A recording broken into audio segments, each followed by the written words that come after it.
Hey, good morning, traders and investors, and welcome to our Wednesday live stream show. I'm your host, Bennett Tyndall, tradinganalysis.com.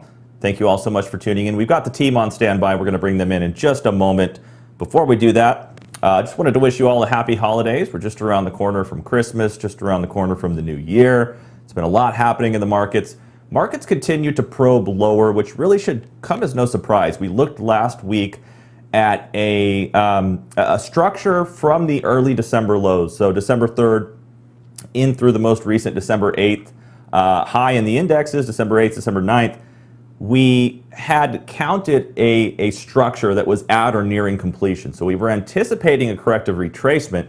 The S&P 500's retracement so far has been fairly tame. If you look at the overall net percent retracement of the rally that we saw off of those early December lows, you'll notice that we bounced off of essentially the gap that we had from the 7th, and we've seen support at or near the 50% retracement. The NASDAQ 100, on the other hand, has been a little bit more aggressive to the downside. We've seen some interesting bifurcation in the technology sector. If you take a look at the triple QE, which is the equal weight NASDAQ 100, that particular ETF actually broke south of its early December low, which still doesn't change my overall market outlook. It's something we're going to continue to watch this afternoon. We do have the Fed meeting. Let me just quickly take the screen if I can for just a moment. So yesterday we were met with a rather hot PPI number, which came following a CPI number from last week that was pretty much at expectations. Looking at yesterday's PPI print, we can see the headline came in with an uptick of 0.8 versus the 0.5% that they were looking for in the forecast, and the core came in with 0.7 versus the 0.4. Yesterday, markets appeared to be pricing in a rather hawkish Fed, likely in anticipation of perhaps an expedited taper curve. We all know that moving into next year, the probability of a rate hike is certainly there. Looking at the break-even inflation rates, those continue to come off of the November 15th extreme. So that's something we're going to watch, a dynamic here into the afternoon. Taking a look at CME Group's countdown to the Fed, this is something that I've been watching going out to the March 22 meeting. We're looking at about a 35% chance the Fed moves a quarter point in March. This overall kind of fits the price structure in the indexes, specifically S&P mid-caps, Russell 2000. Some specific industry groups and sector charts also are supportive of this overall possibility of a end of Q1, mid Q2 sometime next year, larger market correction. But I continue to kind of reiterate the viewpoint that the anticipation of that move is not a reason that I would be looking to sidestep it or remain sidelined in cash. So we're going to go ahead and get to it. Let's go ahead and bring in the trading analysis team. Good morning, Terry. Good morning, Alex. Had some VMix issues with the keying on Terry's side, so I do apologize for the bright green background. How are you guys doing this morning, gentlemen? Wonderful, wonderful. Yeah, I was working on my computer this weekend, and I guess I messed up all the camera settings. So. Oh, it happens. No big deal. I remember the days when we didn't even have the green screens. So how are you, Alex? Alex still don't. Alex still remembers those days. We got to get Alex a green screen. I know. Anyway. I know. Yeah, no green screens in Serbia to buy. Yeah, I'm fine. Just as you're watching the cryptos and Forex, there has been some of the major events there, as you know, lately. So still correction is with more negative news coming out for cryptos, especially congressional hearing and all of that stuff. So yeah, still sideways, 100 to 200K for the end year. How the Mexicans say nada. I love it. I love it. Hey, when we were approaching that 60-65, you pointed out the fact that we had some fairly key resistance to get through. Interestingly enough, that move up to 69 appeared to be corrective in nature, a pretty much exact measured move. So Alex will have some fun taking you through just a brief taste of the cryptos. We, of course, have Crypto Lab tomorrow morning, every Thursday, 9 a.m. right here on the Trading Analysis YouTube channel. All right, gentlemen. So I'm going to take them through the indexes really quick. Any other opening thoughts you guys have before we jump into the charts? waiting for the Fed, of course. It's Oh, going yeah. to be a very interesting one. Absolutely, absolutely. The past few waiting on meetings. Santa. You're waiting on You're Santa? waiting on the Fed. I'm waiting on Santa. So. Hey, the seasonal continuation possibility, I think it's still there. I think it's still there. Yeah. All right. Good times, good times. All right, we're going to hit it, take them through Motive Wave. We'll be back on the other side, and then we'll carry on into sector, excuse me, into sector focus. Here we go.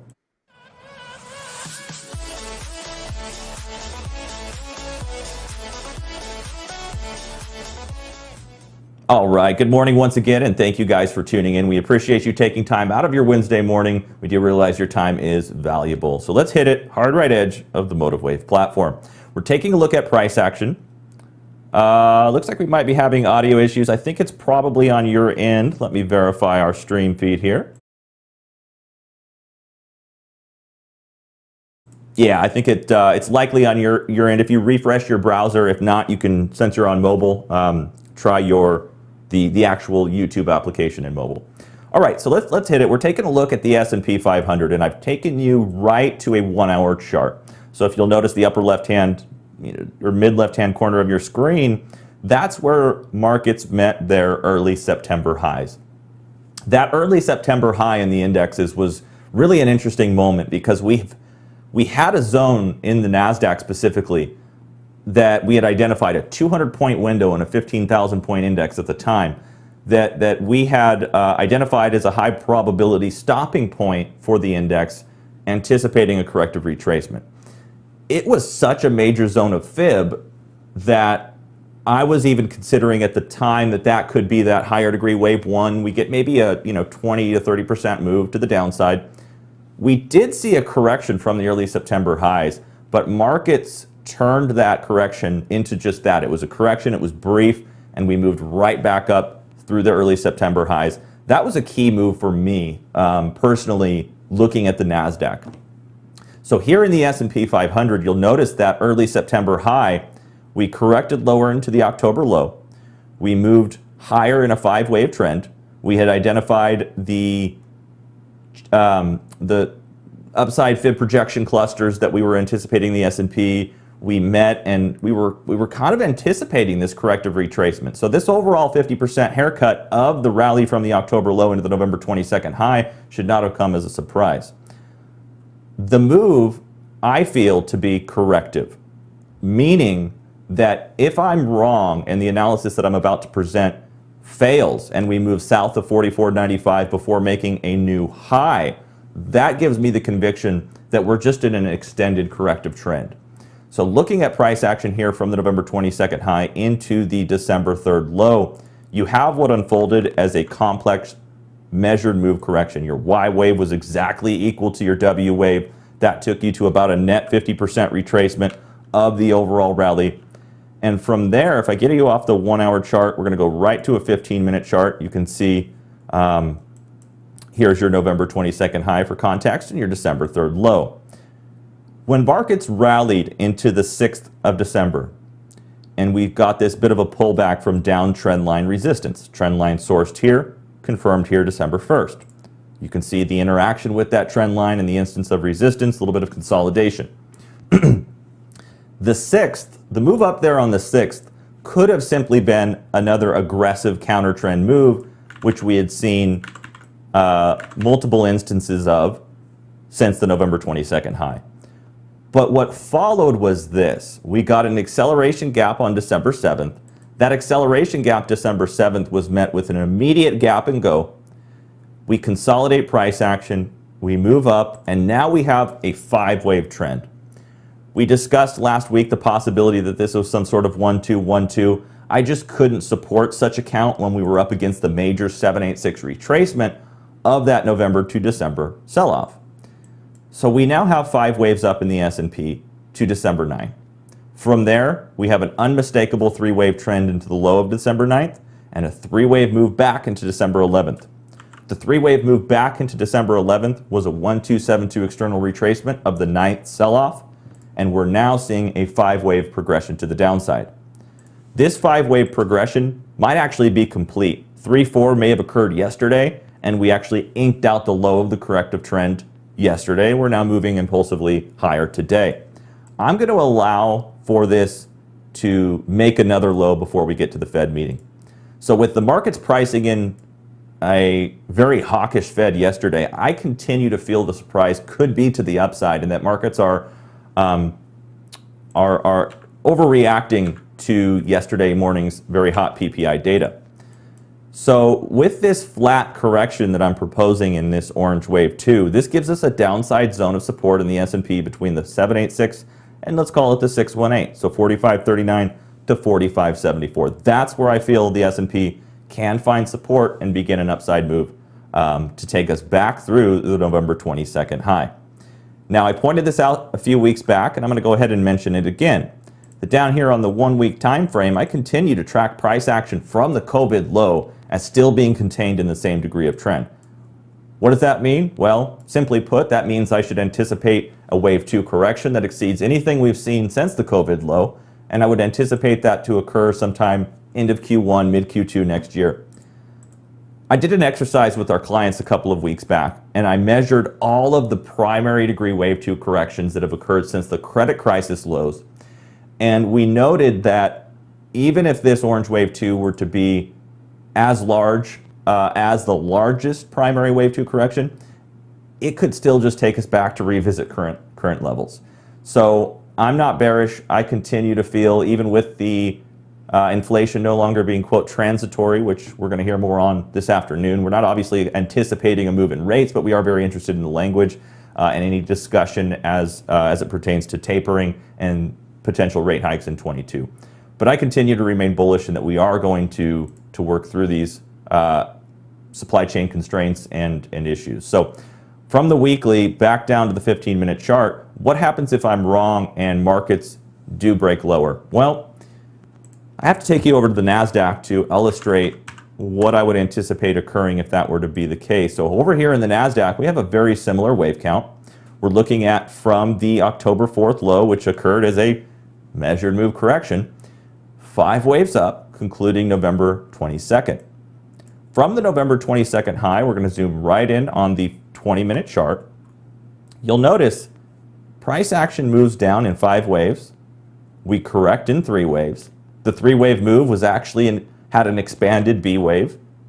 From there, we move lower in what can be counted as 5 or 3. If you want to call that complex, that's fine. The implications are the same. We have a 3-wave corrective trend. This corrective trend netted about a 50% retracement of the breakout from the October low into the November 22nd high, and just like the S&P, it's delivered a 5-wave rally. It didn't quite see as significant of a rally in that the S&P got up to the 786. The NASDAQ 100 didn't quite get there. But you'll notice we have a move down in a 3 back in B, and now I'm looking at this as either 1, 2, 3, 4 with one more move down, or we completed it yesterday into that 786 retracement. But to answer the question that I just proposed in the S&P chart, what if I'm wrong and we break lower? Well, in the event I'm wrong, as an Elliottician, I have to recognize and be aware of the fact that I continue to view the move from the November 22nd high into the December low as corrective.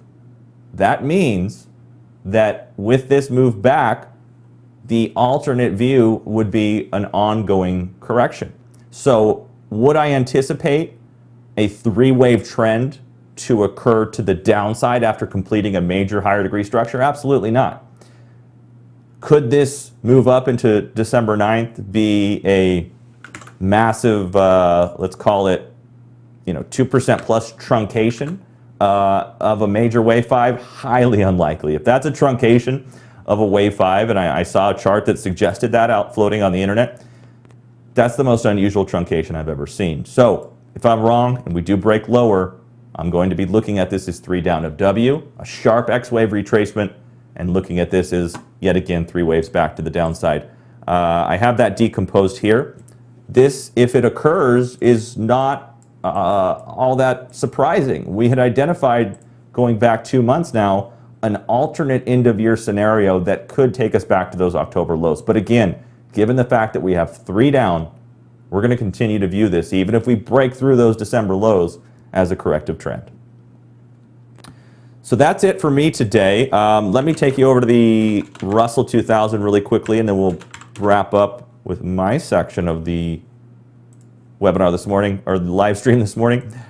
The overall flat count here in the Russell 2000 can be counted as complete. We could also be in 4 and we get one more poke down into support. This has a very similar overall time progression, anticipating a move into March, April, May of next year to complete 5 waves up before retracing this entire structure from the COVID lows. So that's it. I hope you enjoyed the content. Let's go ahead and jump back over to the team. What do you guys think? I'm just expecting a reactionary move lower out of the Fed today due to the uncertainty. I mean, I think the markets are pricing in. They know the tapering is coming.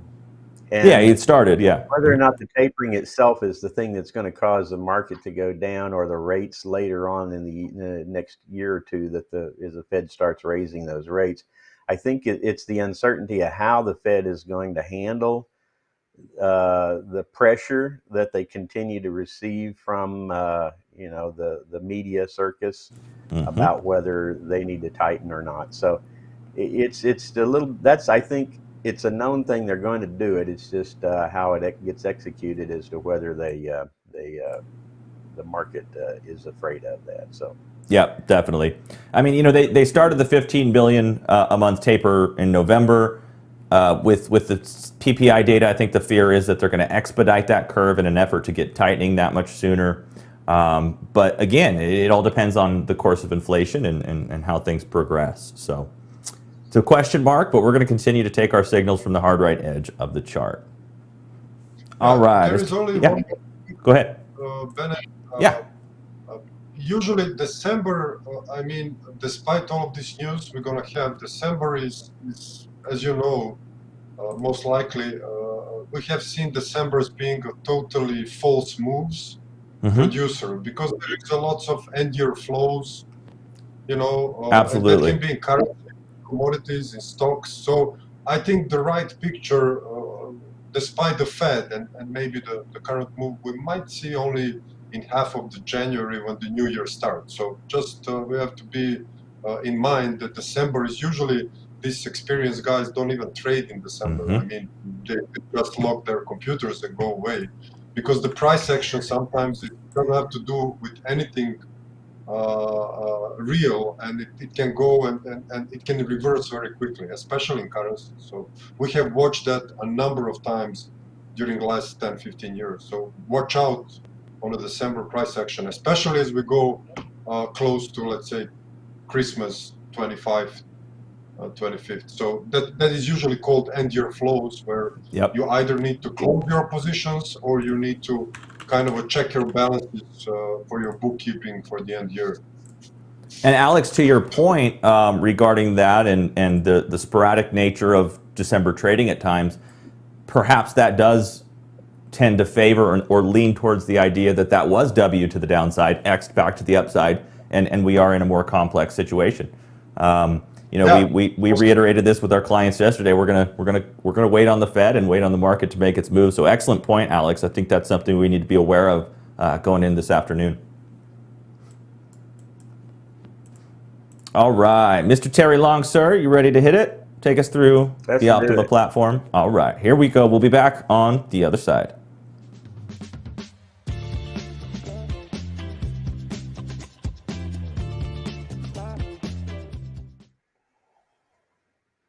All right. Hello, traders. I'm Terry Long at tradinganalysis.com with your weekly sector focus. As Bennett just showed us, markets rallied strongly again last week amid continued volatile trading, but they actually remain in a larger corrective move here ahead of the Fed meeting today. Last week, we saw the S&P rally 3.82%. with last Friday closing at a new all-time high, 47,1202. Now, the NDX rallied also up 3.95% last week, but the tech-heavy index remained just below its all-time high levels. Over here in the sector performance last week, you can see the Technology sector delivered the week's biggest gains, up a whopping 5.9%. That was followed by energy at 3.8%, staples and materials up over 3.5%, healthcare and industrials over 3%. You know, with all 11 sectors showing positive returns, there weren't any losers, but clearly, you know, financials, communications, discretionary, and utilities contributed the least to the big rise in the indexes last week. Let's switch over to what's happening this week. So far on Monday and Tuesday, ahead of this week's Fed meeting, the markets were reticent and subdued on Monday and Tuesday. You can see the S&P did pull back from Friday's all-time high, 0.91% on Monday and 0.74% on Tuesday, for a net decline of 1.65% so far this week. Now, the NDX declined 1.53% on Monday, another 1.02% on Tuesday, for a net decline of 1.53% on the week. You can see this week so far we've got healthcare in the lead, up 0.76, followed by utilities and real estate. I think there might be some opportunities here. Real estate sector actually looks pretty good. On the downside, discretionary energy, technology hitting hard. Now the sector leader scoreboard remains, let's see, where'd this come from? Get that out of there. The sector leader scoreboard remains unchanged, essentially. Consumer discretionary, energy, technology, and financials remain our sector leaders. Actually, I think financials just did drop out of our sector leadership with a push down here into the lagging quadrant. So last week we had been tracking the financials in this vertical decay here. And you can see, as expected, now we have financials pushed over here into the lagging quadrant. Now, momentum continues to fade here in the energy sector with only a slight loss in relative strength. Now, we do continue to see a northeasterly heading in both materials and industrial sectors, but materials sector is advancing much faster than the industrials, which actually looks to have stalled out here in its advance. Now, the real estate, the utility sectors both have formed blue, and the staples now. Looks like after yesterday's close, when I wrote this right before the close, I didn't have those blue, but now we've got all three of these sectors actually with that blue vector. That blue vector means their weekly price trend is now in an improving situation. The real estate sector actually completed its hook. You can see now the real estate sector is hooking back to the northeast. So it does appear to be accelerating towards the leading quadrant. Now, there are some apparent momentum gains seen here in the healthcare sector, while the communications sector just continues to fade further here to the southwest. You know, with this market in a corrective mood ahead of the potentially critical FOMC meeting today, we continue to seek out stocks that are either bucking the trend or holding out in the face of the broader market weakness.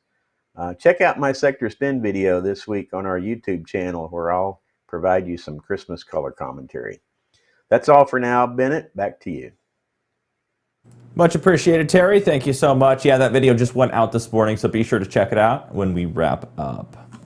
All right, Alex, we're going to pass you over the presenter mode. Let's keep our eyes on industrial materials there.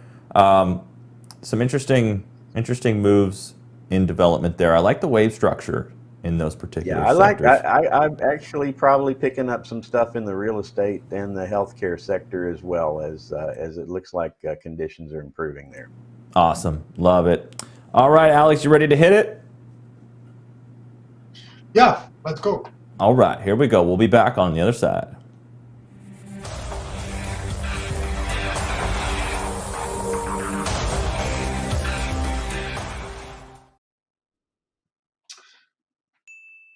Hey guys, let's look a little bit of a macro scene and what's going on there. So as you know, first chart is the 10-year yield. So I still look this to be on the upside. Definitely, we will see some movements today during and after the Fed meeting. So I'm very curious, are we going to hold? We have a small overlap, but it's usually when we face with this situation, especially between the highs or beginning of the wave 2 territory and the wave 4, we do look a little bit on a closing basis because we are facing this situation often. And through our experience, we came to the conclusion that this is the right thing to do. So this still can be an ABC, and we can continue on the upside up to this equality measure. So this will be an equal move, up in A, down in B, 5 waves up in C. As you can see, equality comes around 2.02 or 2.16, some around there, and that was a previous correction as well. These lower levels around 1.72 are still holding. We have not been able to cross it twice, as you can see here. Even third time we tried, but I think depends on the Fed today. We might be facing this move up closer to 2%. If we cross these levels, and particularly if we cross this very strongly, I'm afraid we will have to transform this wave count to be much more bullish than it is now. I still think that will not be the case. It is still early for the confirming the X wave down, but this is something which I look for the next year, 2022-23. Most likely we might be in some movements down and up, so just a sideway kind of a couple of years. And from there, we might continue lower in deflationary manner where economy balances itself when actually we solve these supply issue problems and we see this stimmy checks goes away from the people's actually accounts, and we are coming to that part, and maybe in that case the labor participation will be stronger, and we will see improvements, and that will actually make Fed to make at least some move on the interest rates. I do not see Fed going or other central banks very much in the interest rates, especially in this debt environment that we are all around the world, but they can go in a, let's say, cyclical, a little bit cyclical inflationary cycle, lifting rates a couple of times, but not more than 1%. I mean, that's how do I view things. If they go higher, that will be definitely destroying most of the companies who has a relatively high debt post-COVID and during COVID situation. In the Europe, we are looking at the price, so it's just inverted chart of the yields because of the better visible wave count. It kind of suggests the same things. You can clearly see a 5 waves up in the third wave completed, and post third wave, we are out of this channel, which is completely normal for the fourth wave. So we might have something more complex, and we can definitely not ascribe any impulsive quality to this current movement from March of 2020 when the COVID started. So this looks very corrective, and we might continue a little bit more downside towards the zone, which means that the yields might go down. We will have, I think tomorrow is ECB and Bank of England, so lots of central banking this week. But after this passes, I think we will go higher in deflationary cycle, and my key zone will be here around 158 on the price on the 10-year bond. If we switch to US dollar, the picture is unchanged. As you know, we have a bullish wave count, and we expected this to finish into some type of a potential triangle consolidation, and from there we expect another move up in dollar. The key cluster of ratios in this wave count, where we see this completed 5 waves down with a small truncation and A, B, C, and up, comes between 99.30 and 786, comes around 99.99, so around 100. So it is kind of already visible that this will be just a sideways consolidation, at potentially dollar might continue a little bit more higher, let's say 200, 300 pips on the upside. And that might be complete near, let's say, end of January. and even beginning or the end of February 2022, from where we are expecting rollover in dollar, but of course we're going to wait a confirmation on that.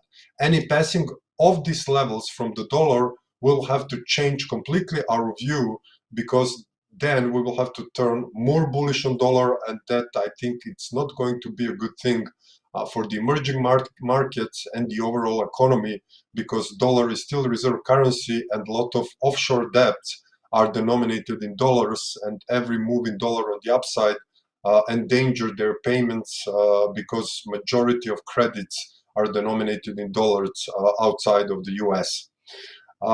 Okay, so let's go and look. I also prepared the chart of copper for you. I think it's here.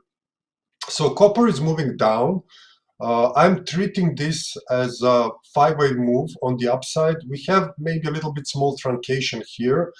You can also, if you actually do an Elliott Wave count here, consider this to be also a flat, which means we have a 3 waves down, 3 waves up, and 5 waves down. But the result is basically the same, which is actually portraying the copper going a little bit lower for a month or two more, potentially down to 3.7. This is copper futures, or to 3.45 on the copper chart. And from there, we might see a reversal on the upside, which still suggests inflationary environment in 2022. And we see that on a lot of currencies as well. New Zealand dollar, euro dollar, Aussie dollar, they are all looking in a corrective post 5-wave move corrections, and reversal of the dollar down will mean that all of these currencies will go up exactly with a couple of other commodities, and we will see more inflationary pressures in 2022, and definitely these charts are suggesting that. So I think this is just a correction in copper, and from there, when we maybe February, I don't know, March, it's hard to tell now the timing, we will meet some support and actually reverse on the upside, and we'll go, I think, surpass this high here. So let's look chart of the gold as we do every week.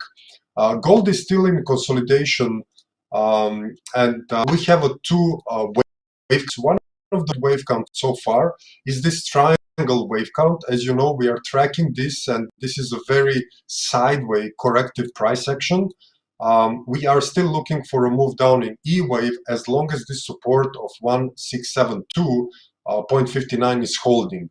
The confirmation of the gold moving higher will definitely be from 1720 move up in 5 waves. That will be a confirmation most likely that we are going to continue pretty much higher on gold in 2022, and that is actually agreeing with the overall macro outlook that we have.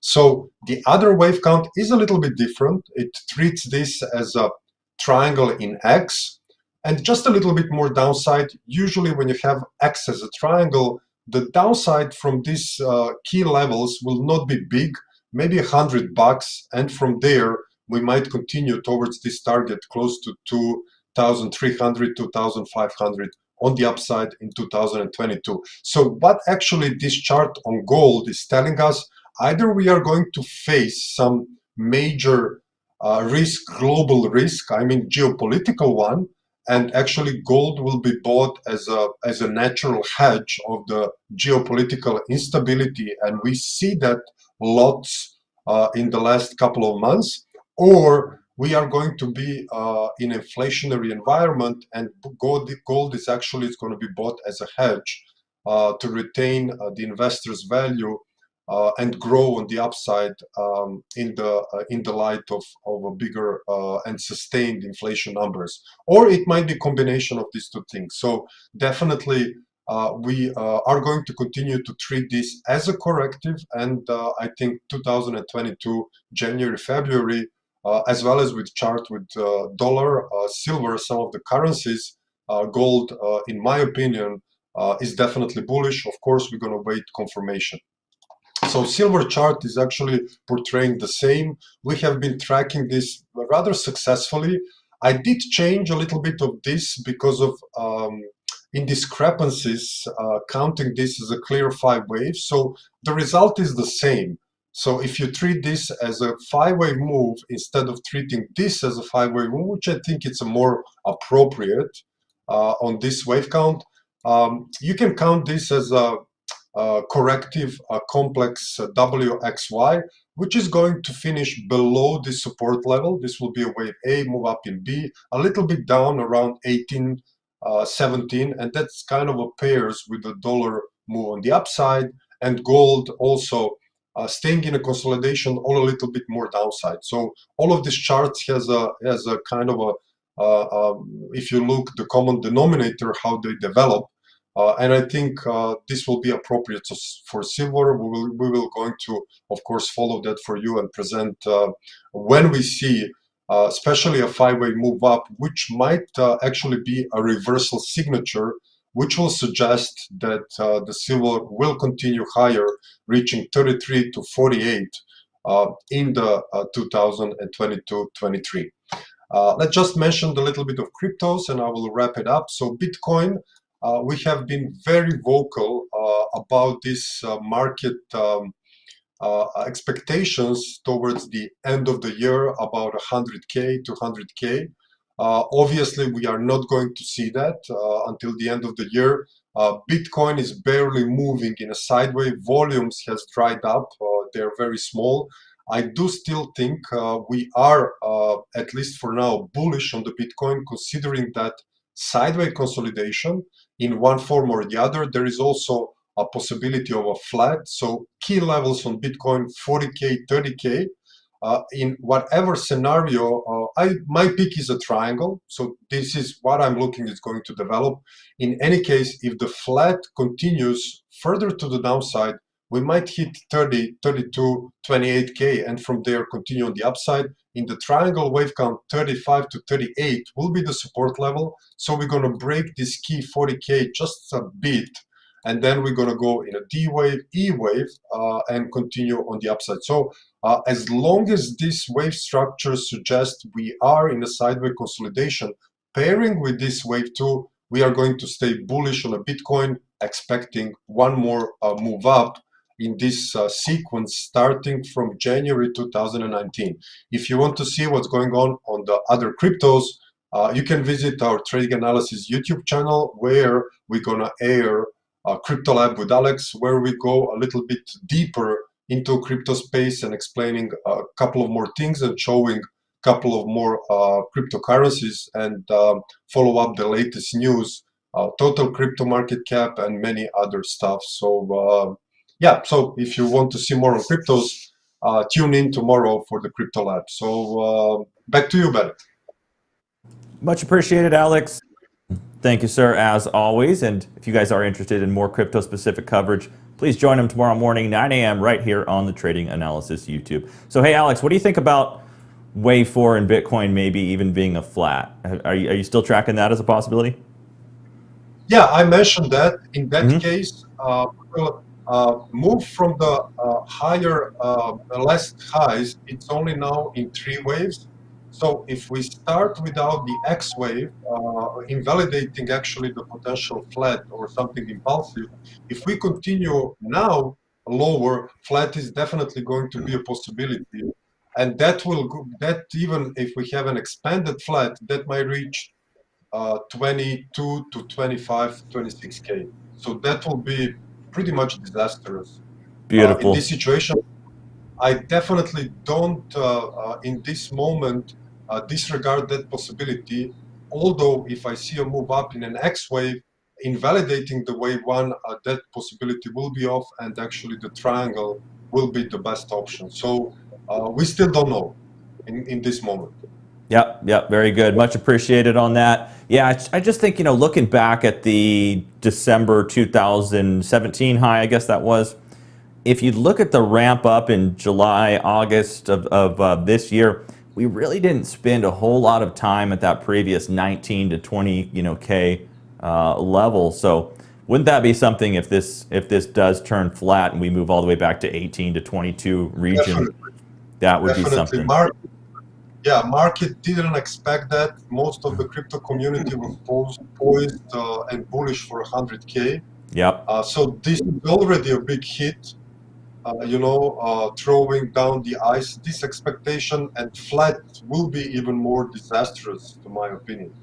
Yeah, I think a lot of traders got trapped in that B wave, that most recent B wave high, and it's gonna chop people out, frustrate them, only to see it ultimately go to that 100K objective, which is, as we talked last week, markets go to the most obvious places in the least obvious ways possible. So excellent work, team. Alex, Terry, appreciate it as always. If you guys did enjoy the content, please give it a thumbs up, subscribe with notifications, let the YouTube algorithm know that you in fact are enjoying the content and helps distribute it accordingly.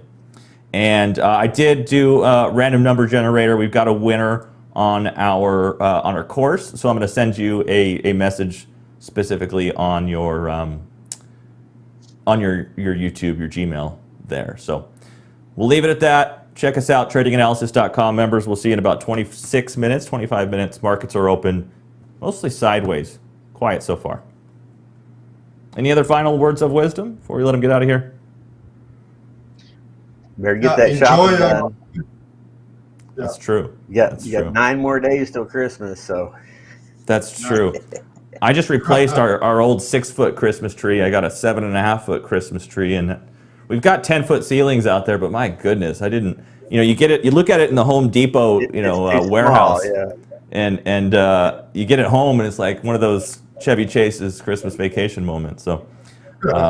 I hope you guys are having a good one. We'll see you guys later. We'll see you same time. Actually, we might not be here next week, next Wednesday. Christmas is Saturday. Christmas Eve is Friday. We should be here. We should be here. At least one of us will be here. We'll leave it at that. Have a good one. We'll catch you on the next one. Take care, and see you next week.